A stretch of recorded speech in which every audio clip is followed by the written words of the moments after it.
Sağa baran rızkını bütse çağır uyuğun demesi kendimi şundu seni tavandı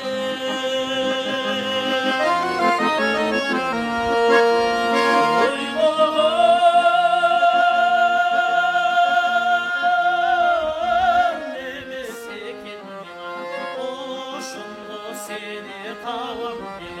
bir ayır seni tavan